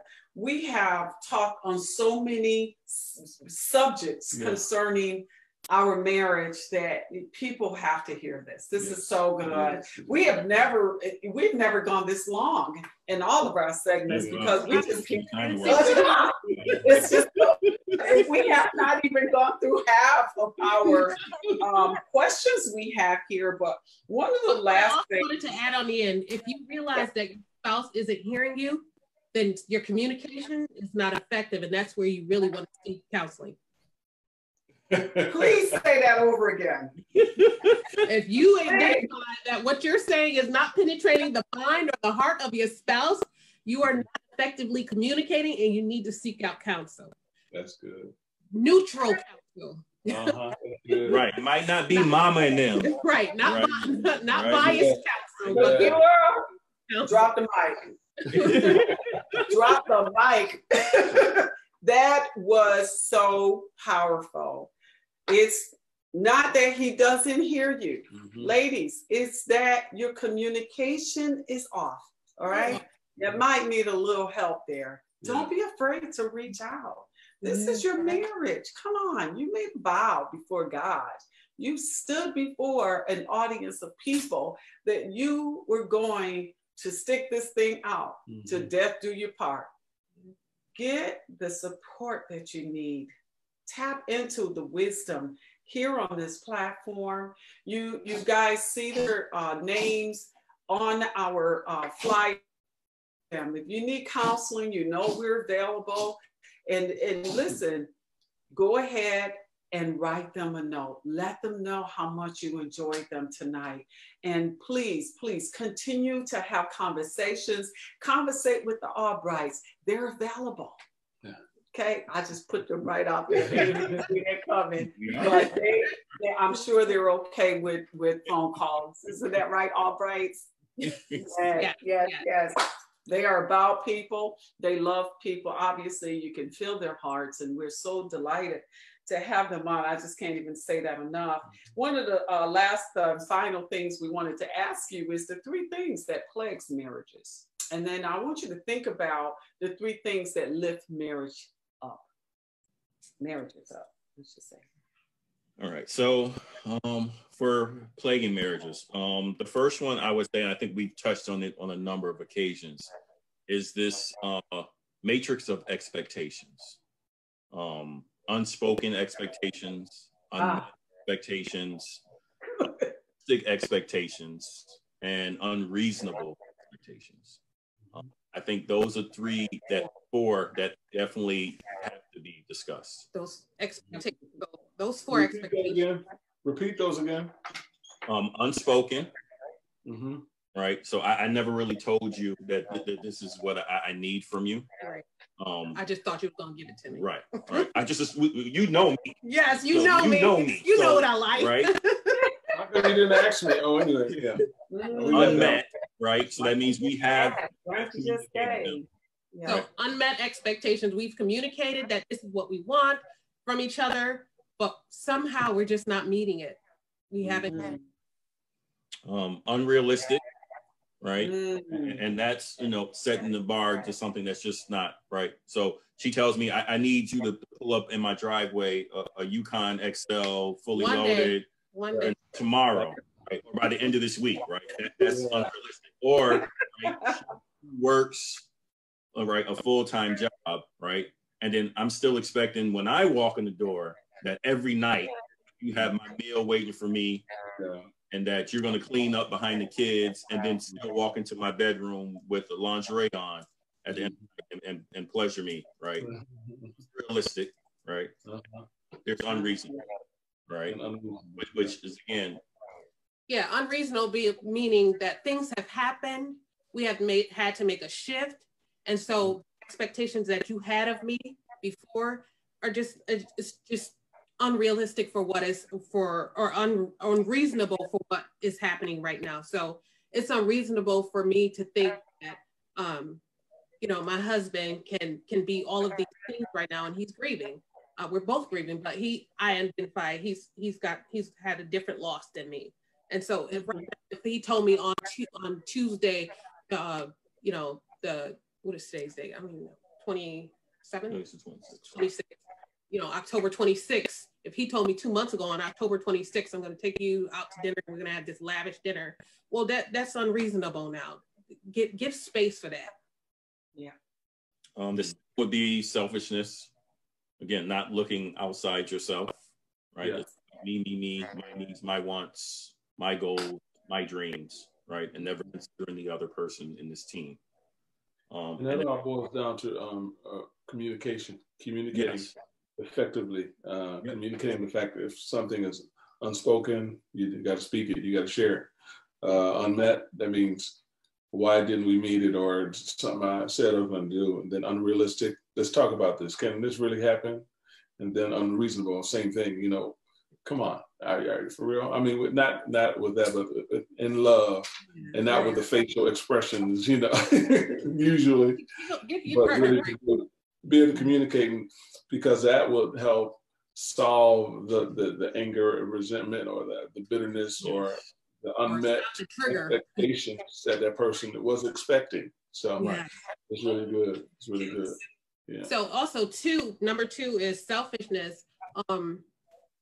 Being mindful of when you have goals, where do you see yourself? I see myself on a beach in February. Where do you see your spouse? You know? And so even if it is an ideal, like it's, you know, it's a mecation with my girls, where's my spouse when I'm on vacation? What's happening for my spouse? So that selfishness, you may very well need a little break, you know, go with your girls. He has his time, I have my time. But being mindful around what's happening for your other system, your other, you know, partner, what's happening for them while you're away. Or if you say, you know, I want to not, but if your thought is, I want to do this, where does your partner fit in that? Right. The ideal is to do something and you're not sure where your spouse fits in at. Chances are it's a selfish motive. And then the third one would be the concept of right and wrong, right? But in order for me to be right, you have to be wrong, right? And that's not always the case. You can both be right in what your vision or your viewpoint is or something, and then it's just about where do we go from there, right? Yeah. For me to be right, you don't have to always be wrong, right? Yes. Agree to disagree, right?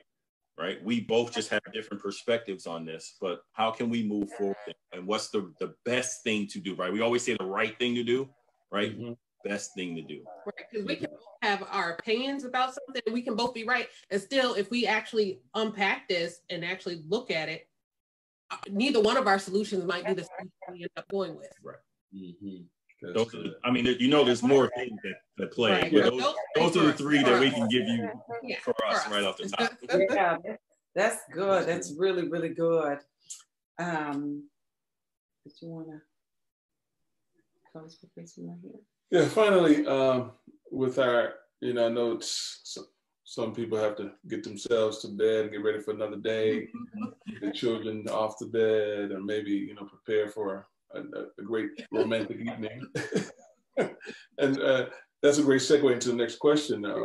How do you, you know, for those who have lost intimacy in marriages, how would you say, or what would you give them, what advice for them to restore intimacy into their relationship, into their marriage?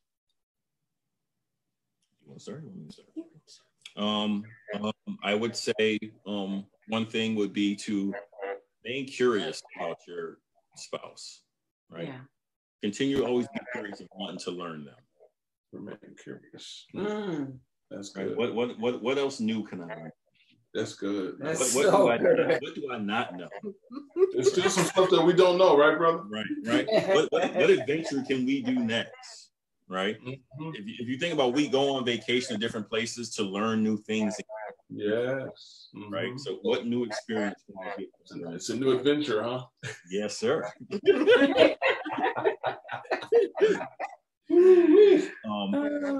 Set date nights, right? Mm-hmm. I know we like to live on this fantasy of spontaneity, right? Mm-hmm. But when you have two working people with careers and goals, and if you throw kids into the mix, right? You sometimes have to throw it on the calendar and say Friday night, November 1st, right? We're on the night. You let everybody know, you let the kids know, and then you have to commit to it. Right? Don't just throw it on the calendar for GP, right? Yeah. Do this. Go out, go to a movie. Go somewhere. Sometimes we just went out to eat. Mm-hmm. So we can sit for an hour or so and just have a conversation about something that's not everyday life. Yeah, mm-hmm. Yeah. That's good. That's really, really important. I love that. You know, how important it is to put things on the calendar. We put everything else on the calendar. Mm-hmm. You know, we go and work out every day, every other day or whatever. But when it comes to our marriage, we tend to neglect that part. Right. So, you know, somebody has to be responsible for setting the calendar, set a date. One of the things that I want to encourage everybody before we leave this segment is that you have to endeavor to keep your marriage sexy and stay boyfriend and girlfriend. Yes. Okay? Keep your marriage sexy. What do I mean by that?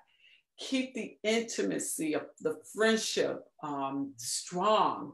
Talk again. You know, start with the little corny conversations. You got to start somewhere, you know, and go for walks. Take, you know, take a couple of hours and do something you haven't done in a long time. What was that thing that drew you together? Right. You haven't forgotten.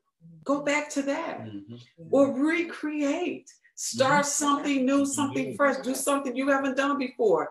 You know, you've heard stories from other couples, how they did this, that, and the other, and how much fun they had while you were in your head thinking, wow, I wish I could do that with my spouse. Try it. Yeah. Try it. You don't have to create the wheel. The wheel's already been created. Jump on somebody else's bandwagon and ride that baby until you have created something fresh, something new, something great. Listen, your marriage don't have to suffer. Yeah. You yourself don't have to suffer. There is so much that we can do to build each other up, but it starts with you. We're going to ask the Albrights if they would say a prayer for couples everywhere and just be spirit-led. And let's just bless the people as they are watching and as we close out. Oh, gracious Father, we come for you just giving you thanks and praise. Thank you for your grace, for your love, for your peace, for your mercy, for your joy that's covering us both as individuals and as couples. Father God, right now we speak over every marriage, Father God, every couple that desires to be married. We thank you right now that walls are being torn down, Father God, that strongholds are being broken, that some people are seeing releases of things that they've been holding on to, both within themselves as individuals and couples. We're saying breakthrough is happening right now, Father God. We thank you right now that you're surrounding them with people that they can be accountable to, Father God, people that can impart into their lives, Father God, and turn that marriage around, Father God. For those that are already the fire going, Father God, we thank you right now that that flame is still burning. Yes. Those that need that match to light it, Father God, we thank you right now that that fire is being lit even right now, Father God. We think that couples are going to walk away from this session, Father God, and have those conversations, Father God, that they're going to seek you first, Father God, and then seek each other, Father God. So we thank you right now, Father God, that marriages are building a love that lasts, Father God. We thank you right now for the Smiths.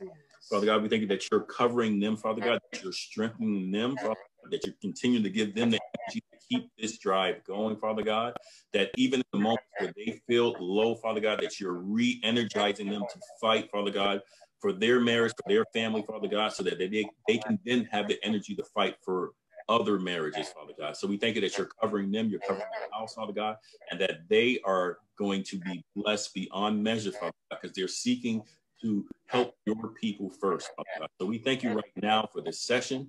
I thank you for my wife and my helpmate, Father God, that you're continuing to strengthen us, Father God, and that you're giving couples out there the wisdom and the knowledge to pray over their own marriages, Father God. So we thank you for these blessings and more in Jesus' name. Amen. Amen. Amen. Amen. Amen. Well, we certainly appreciate you all, Tyrone and Keturah, for being with us, for sharing your truths, your triumphs, and your transparency tonight. Yes. It has really set some people free. And I know that many of you who have been listening in, that you were able to be a part of this live, and those of you who shared comments, those of you who are going to see this a little later, you're going to be empowered. You're going to see some things and shift some things in your own relationship and your own marriage because of the things that we spoke of tonight.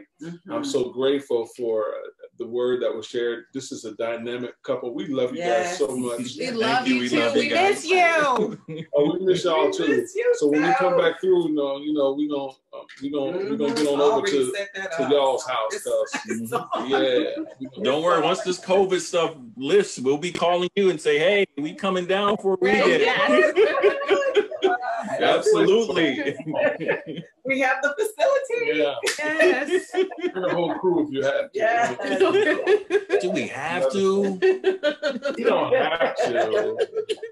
But we appreciate you all, man. You guys, we love you all. And I know that this is the ending of October and your pinkest breast cancer awareness. And of course, your awareness in honor of your mother and many of those who have fought the battle and those who lost the battle. But thank God they're on the other side, and we're going to see them again. But we honor those again who are in the fight. We appreciate you. We love you. We love your family. Thank you. Love you too. Minister Tyrone, for this, for sacrificing your time tonight. We know that your father recently transitioned into eternity, but you yet here sharing some light and empowering others. And that is nothing less than the grace of God and the love that you have for people. So our hearts are with you. Our prayers are certainly for both of you and your family. We're so blessed that you've taken the time to pour into the life of so many people. And I can tell you right now, just by reading some of the comments, lives are being changed. And again, we have never sat this long. And but it's just so powerful. Wow. It is a counseling session. And I'll tell you right now, my husband and I, we have 25 years of service. We have you can't go anywhere and get this type of session. And really, for some, it's counseling session. And I mean, to both of your credit, you've given us the space to be vulnerable with you. You've never judged us. You've heard our story. Obviously, we're not sharing all of it with Facebook, but you all know our story, and you've never judged us. The love you've given us and the support, and it wasn't biased to one or the other. It was our whole family, and we truly appreciate you for that, because it gives us the ability to move forward spiritually. Truly appreciate your mentorship. Your mentoring means so much to us. You guys were great to pastor, your whole family. I can remember the plays. I can remember the service that you all provided in ministry. I was just looking at one of the plays where Patricia was singing. We miss you guys. Such a gift tremendously. You are our family. And we forever cherish you both. Thank you. Love you. So folks, listen, this is the end of this segment. Again, next week on Monday at 7:00 p.m. Don't forget to invite somebody in. Let somebody know about Creating a Love That Lasts.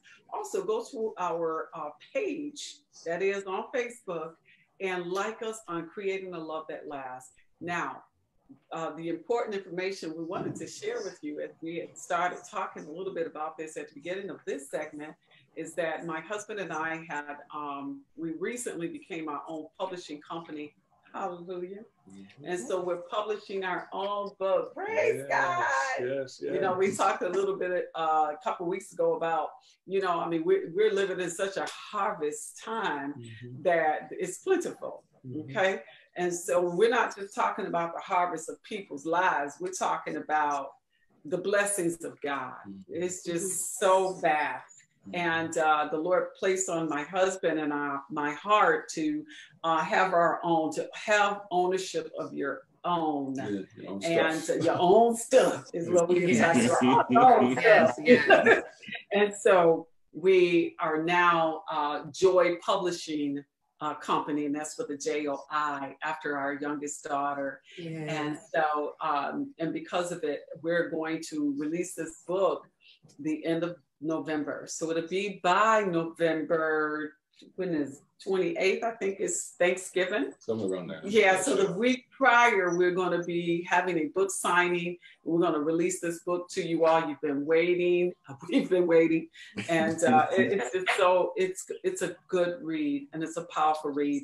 And once again, it's going to help so many people. Yeah. And we are blessed to be a blessing. We just want you to know, we want to say to our viewers, thank you so much for hanging in there with us. Thank you. And we just know, once again, that you're going to be continuously blessed by these segments. We will see you on next week, Monday at 7 o'clock. Please bring your spouse. Yeah.